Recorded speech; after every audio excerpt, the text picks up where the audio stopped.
apart from stronger commodities, out in the US we saw consumer spending up for the 5th straight month, consumer gaining strength there. Indeed, what we're saying is strong confirmation that we are in an upswing in the US, and the markets actually reacted to that. So the stronger commodity prices, to a very large extent, the following on the consumer expenditure report. The Greece bailout has put a bit of span in the works in terms of currencies, with the euro gaining against the dollar, with the rand benefiting from all of that. Rand benefiting against the dollar, indeed, but what we're seeing is there's a little bit of a comeback happening for the euro as it becomes clear that the European countries are not going to leave Greece in the lurch, that they're actually going to make sure that Greece gets the help that it needs, even if it is partly from the IMF. Could we see the euro reaching levels of about $1.36 perhaps?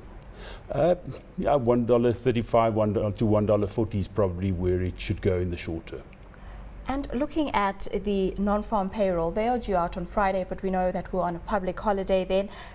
There's lots of noise surrounding the number. The markets are seeing it reaching a level of about 200,000. Could we see it at that level? It's possible because it's very weather influenced. So because we've had actually very bad weather in the US, a very cold winter, that normally means that the people are hiring less. But what we're seeing in the US is as the economy picks up, the number of jobless claims is actually falling, and we are due to see probably within the next 4 or 5 months the turnaround where jobs actually starts growing. If we see that number of 200,000, could we see then the Dow breaking through that 11,000 mark? I think that's very possible. I think it's actually probable, but you know what, we're only about 1% away, and markets easily move 1% in a day with no strong reason. So 11,000 is very much within reach.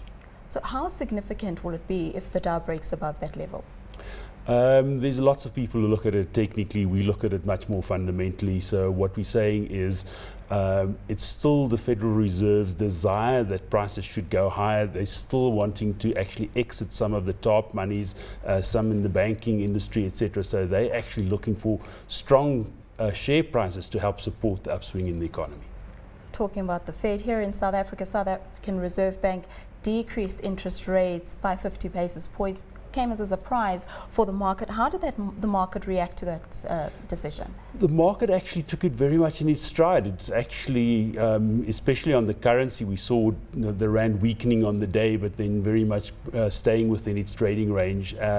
It has been supportive of bank shares, though, since then, because obviously, as banks' customers pay a little bit less interest, it makes it easier for them to still deal with the overhang of the bad debt from the previous bubble in property finance, especially in South Africa. So we are still seeing contraction of total credit, and we're actually going to see the credit numbers as well during this week, and economists still expect it to contract. So I guess if you look at it that way, it's not too much of a surprise that the bank should cut rates. Construction sector happy about this decision?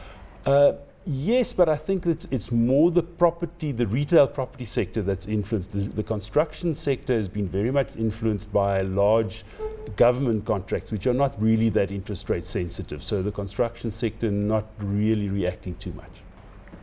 And we've got trade out as well. That's a rather volatile number. You never know where it's going to be a negative or a surplus or deficit. What are your expectations for that figure? We actually expect that exports will continue to grow with a worldwide upswing, but we're also starting to see imports growing. So we think that we're pretty much at the lowest end of the for the current account and for the trade deficit. So we're likely to see the trade deficit actually expand slightly over the rest of the year.